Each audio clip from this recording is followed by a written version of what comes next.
Okay, next kontrak ni tak adalah sesusah dan se-complicated murabahah, ijarah, mudharabah and musyarakah. So untuk dua kontrak ni awak hanya kena tahu dia punya teori sahaja, kan? Macam teori ni kita dah belajar pun dekat chapter 3. Salam kan is advanced, apa tu?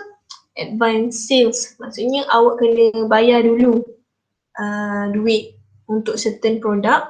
Bila produk tu dah sampai to be delivered, baru produk tu kita terima. Same goes to istisna. Istisna ni is a manufactured sale. Maksudnya kita beli produk yang kita customize, yang perlukan tempahan. Okay, so dua-dua ni, salam and istisna, kita bayar dulu. The concept is kita bayar dulu, but the product is did not even delivered yet and kita tak receive lagi lah the product tu. So itu konsep kedua-dua kontrak ni, salam and istisna.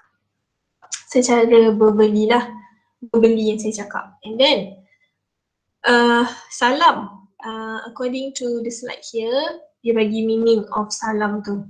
So salam tu is probably the meaning is giving, advance and living.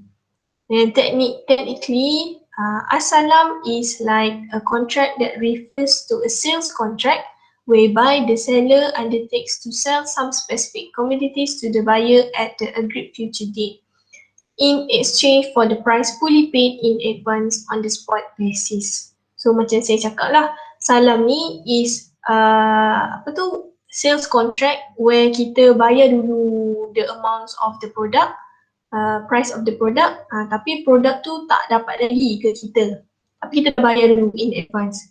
Tu maksud salam ni lah. So dia cakap lah kat sini, the cash price yang kita bayar in advance tu dia call as ra'as al-mal, and the purchase commodity ataupun the asset yang kita beli tadi, they call it as musallam fee. Nampak? Dia teori saja. Okay, so this is the, macam setiap kontrak jugalah ada condition dia tersendiri. So untuk as-salam, ini adalah syarat-syarat dia lah.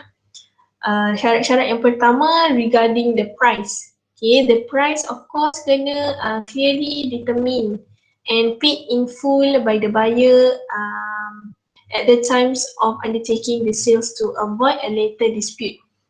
Price tu mesti kena determine earlier sebab price ni lah yang akan dibayar in advance masa kita mula-mula nak buat kontrak salam ni, kan? And then dalam masa yang sama kita kena ada lah the asset yang kita nak beli tu, which is the purchase commodity. Okay, the purchase commodity ni dia kata mestilah can be affected on the commodity whose quality and quantity can be clearly specified. Maksudnya the commodity atau the asset tu mestilah nyata lah. And then for the date and place of the delivery, kena, sebabkan kita dah bayar pay in advance, barang tak sampai lagi. So dalam masa yang sama ataupun during this time, the purchaser, the supplier kena beritahu the date, the actual date and the place dia nak deliver asset yang tadi kita beli tu, kan? Dia kata must be specific in the contract. The date and the place tu must be specific in the contract. Simple je dia punya syarat-syarat untuk salam kontrak. Okay, now ada isu jugalah yang dia katakan dalam salam kontrak ni ada isu.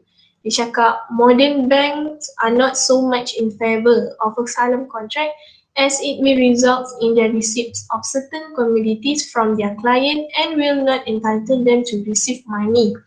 Maksudnya certain modern bank dia tak berapa setuju dengan salam kontrak sebab salam kontrak ni kan kita bayar dulu duit, but dia macam uncertainty lah sama ada kita terima ke tidak barang kita tu later, and disebabkan kita dah bayar dia punya duit, kita tak akan receive lah the money back, kan? even though kita tak tahu produk yang kita beli tu dapat di deliver or not. So sebab tu isu dia is dekat sini. Settle on Salam Istisna. Okay, Istisna macam saya cakap dia adalah regarding manufactured sale. Okay, dan kita ada dua jenis lah, classical istisna and parallel istisna. Classical ni is when a contract with one that has been thoroughly discussed by previous scholar. Dia cakap istisna ni involve with two contracting parties, the mustasni ataupun the buyer and the manufacturer ataupun sani. Ialah classical istisna involve with the one yang want to buy the manufactured product and the one yang provide the manufactured product to the buyer. Orang je lah. Untuk parallel istisna, dia cakap dia consists of two series of separate istisna. Maksudnya the first istisna ada involved with ultimate purchaser, the customer, and the bank, and who responsible for delivering the specific asset to the purchaser. Maksudnya parallel istisna ni, saya tak sure boleh ke tidak tulis kat sini. Tak boleh lah. Okay, kita tulis kat sini lah. Parallel istisna. Saya share screen yang ini. Okay.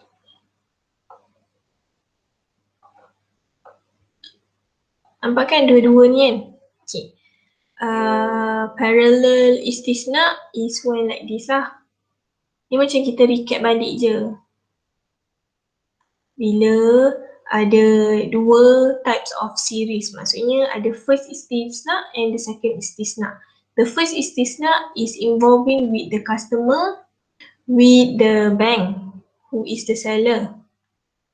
And the second istisna is the purchaser, to the purchasers.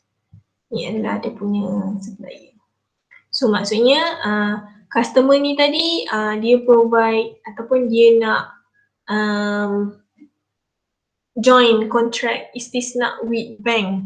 So maksudnya customer ni nak beli the product yang bank ada ni lah, which is the manufactured product tadi. So the bank ni dapat dia punya produk manufactured commodities from supplier, kan? So daripada produk yang dia dah terima daripada supplier tadi tu, dia kena tunggulah produk tu siap dulu, tapi at the same time masa ni bank dah bayar lah supplier like 10,000 ke, so dia dah bayar in advance. So supplier sekarang kena manufacture the product dulu, and then bila dah siap barulah dia hantar the product yang dah siap tu to the bank. And during that manufactured period, bank ni pun dia going into contract with the customer. So customer time ni bayar dululah duit barang yang dia nak daripada bank tadi. Maybe bank ni jual produk tu naik sikit lah kan, sebab dia nak profit kan, 15k. So time ni customer dah bayar dulu 15k from the bank. So disebabkan ini adalah istisna ataupun the manufacture product kan, so the bank here kena tunggu manufacture ataupun the product tu siap from supplier, baru dia boleh bagi produk ni to the customer. So ini adalah maksud parallel istisna lah. So dia macam ada like dua series of separate istisna like this. Two series of separate istisna. Okay, dan untuk parallel dan juga classical punya istisna. Now kita go pula to issue on this istisna. Dia cakap syariah issue is an in istisna contract arise in the event the manufacturer fail to deliver the manufactured asset on the date agreed upon. So maksudnya dia punya issue is with the supplier lah. Supplier tu fail to deliver dia punya asset yang dah ditempa dan dia dibayar daripada probably the banker, the customer tadi. Okay, one way that can be exercised to overcome this issue is by allowing the stipulations of the punitive condition upon the manufacturer in the event of his failure to deliver the purchase asset at the agreed time. Maksudnya cara untuk nak prevent this issue, dia just hanya boleh create one condition regarding the delivery of the asset lah. Maksudnya kalau supplier ni tadi tidak boleh deliver the asset, so dia kena maybe kena punishment, kena bayar ke, kena apa. So kiranya dalam kontrak tu dia kena create one condition to actually avoid this kind of issues. Okay, that one is on the issues. Now this is on the condition for istisna contract. Okay, condition memang setiap kontrak ada kan. So untuk istisna ni, dia kenalah the object yang nak di-manufactured tu must be precisely determined in its type, kind, quality and quantity. Sebab produk yang nak di-manufactured tu is one of the subject matter for istisna contract. Kan? Without the subject matter, kontrak tidak boleh berlaku. Jadi the subject ataupun the object manufactured asset tu kena precisely determine lah at the early contract. Okay, ni tak ada apa, itulah maksud dia first condition tu. Okay, and then dia cakap for the second condition, the object in istisna tu must be something that the people are familiar with to contract it on the basis of an istisna contract. Contohnya macam building a house ke atau heavy vehicles ke, maksudnya the object yang kita nak manufacture tu mestilah something yang people familiar and boleh digunakan dalam dunia ni lah, bukanlah something yang is not familiar. So ini adalah the syarat-syarat regarding the manufacture asset. Okay, mesti kena determine and must be something that people's familiar with it. Okay, and then dia cakap sini, the times of delivery of the manufactured object must be clearly specific to avoid uncertainty and ambiguity which may lead to the later dispute among the transacting parties.